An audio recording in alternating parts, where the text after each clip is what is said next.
সমগ্র সৃষ্টিগুলি আল্লাহকে সেজদা দেয়, সূর্য আল্লাহকে সেজদা দেয়, চাঁদ আল্লাহকে সেজদা দেয়। নবী বলেন, সাহাবীরা তোমরা কি জানো সূর্য কোথায় যে ডুবে যায়? সাহাবীরা বলেন, আল্লাহ রাসূলু আলাম, আল্লাহ জানে এবং নবী ভালো জানে।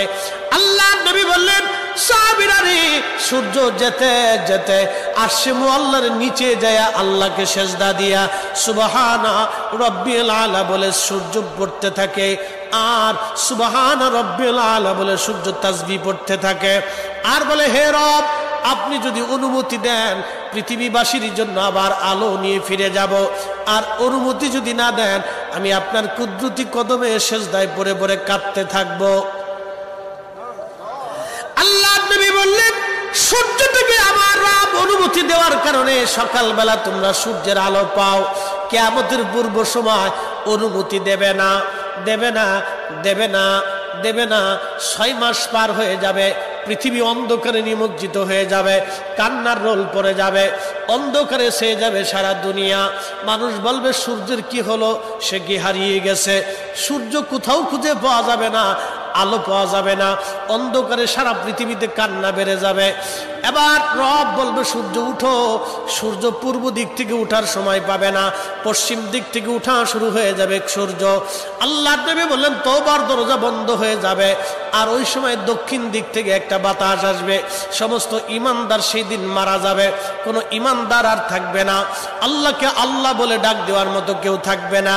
আল্লাহ ইসরাফিলকে বলবেন, ইসরাফিল সিংহায় ফুঁক দাও।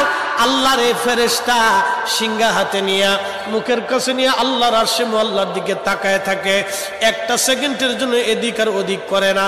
কখন রব হুকুম দিবে সিংহায় ফুৎকার দেওয়ার জন্য, যখন সিংহায় ফুৎকার দিবে, কুরআন বলতেছে, ইদাস সামাউ ফাতারাত, আকাশ ভেঙ্গে ভেঙ্গে ভেঙ্গে ভেঙ্গে পড়তে থাকবে। ওয়া ইদাল কাওয়াকিবু তাসারাত, সমগ্র নক্ষত্রগুলি ভেঙ্গে ভেঙ্গে ভেঙ্গে ভেঙ্গে পড়তে থাকবে। ওয়া ইদাল বিহারু ফুজ্জিরাত, সমুদ্রের তলদেশ উদ্দোলিত হয়ে যাবে, সমগ্র পানিগুলি পৃথিবীর উপরে আছাড় মারবে, আর ধুয়ে পাইলে সব পৃথিবীবাসীকে নিয়ে যাওয়া হবে। ওয়া ইদাল কুবুরু বুসিরাত, কবরের ভিতরে যাহা আছে সব আমার মালিক আমার রব বের করে দিবে।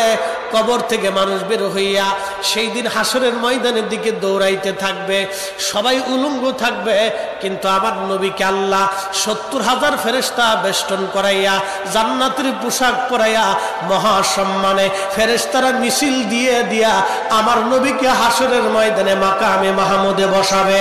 একবার জোরে বলা যাবে কি আল্লাহু আকবার। বাজান মুসলমান, খুব মনোযোগ দেন।